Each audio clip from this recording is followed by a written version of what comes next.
morning, Jamaica. So I'm a little behind this morning. It's a good thing that I live walking distance from school. I only have an hour to go before summer school officially begins. So I'll see you guys later.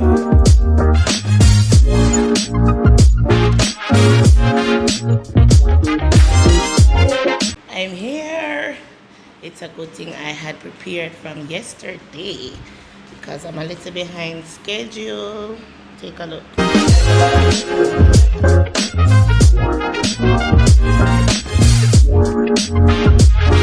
So today I wanted to talk about being super organized. That's just who I am. I am a very organized person.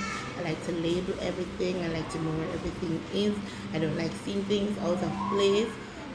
My colleagues, they always, tease me because I keep rearranging my class until I find the perfect one.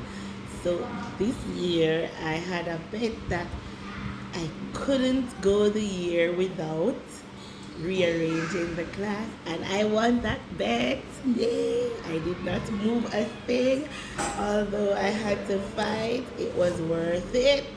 I'm coming to collect my money.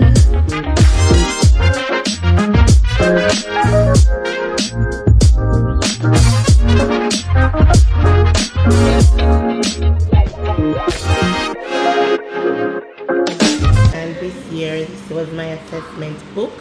So when the children are assessed, I wrote their scores in this book. I had my sign out book. This is where the parents sign when they come and collect their children in the evening, or if they send the driver or whomever they send for their child.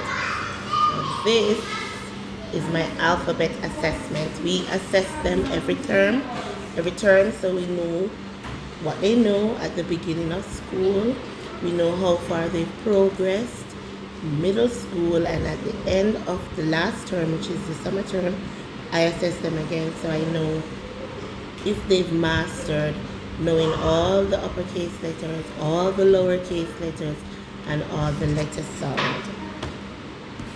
This was my register, of course, Candyland. Everything is in Candyland. And this was my anecdotal records.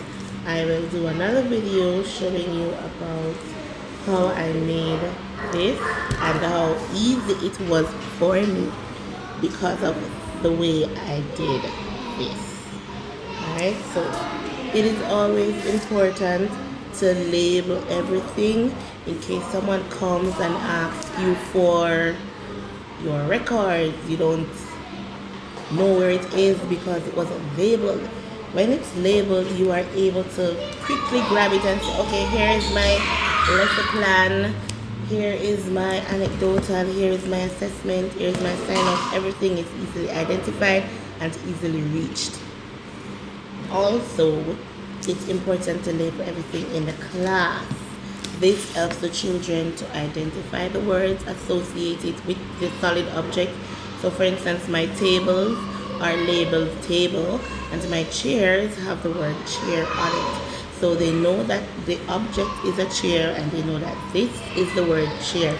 So usually by the end of the first term, my children are able to spell the word table, they're able to spell the word chair, they're able to identify it wherever they see it, and they're building their vocabulary. So that is a good thing to do. My fan is labeled, my door is labeled, my cupboards are labeled, my shelves are labeled, my wall is labeled, my window is labeled. Everything is labeled. And you want to ensure that the labels are large enough so that wherever the child is in the class, they're able to identify the word. Alright, later guys.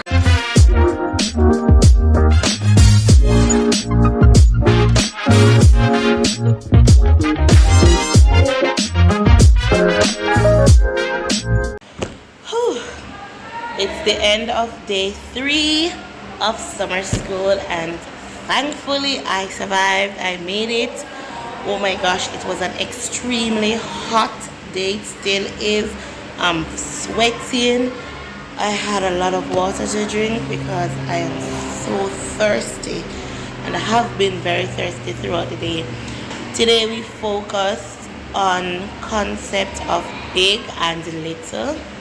Children really enjoyed that we sang Bigfoot, Littlefoot, and I asked them who has a big foot. Everybody shout out, teacher, Auntie Lottie foot is big. And so they enjoyed making fun of me. We identified the letter S on the board. I had 4 letters, and the letter S was one of them, and they all got a chance to come up to the board and identify the letter S. Then it was my turn, and I couldn't find the letter S, and they were like, no, Auntie Lottie, that is not the letter S. And I was all over the board until I found the letter S. Everybody was like, yay! So they were very exciting, and all 8 of the children now knows the sound of the letter S, and they can identify the letter S wherever they see it. So proud of them. They are also able to identify words that begins with the letter S. And what else did we do today? Alright, so we colored the star and we colored the sun, and tomorrow we're going to do some hand painting. They seem to be very excited about that. Can't wait to show you their work. It's gonna be lots of fun. Thanks for joining me today on my journey through summer school. Bye.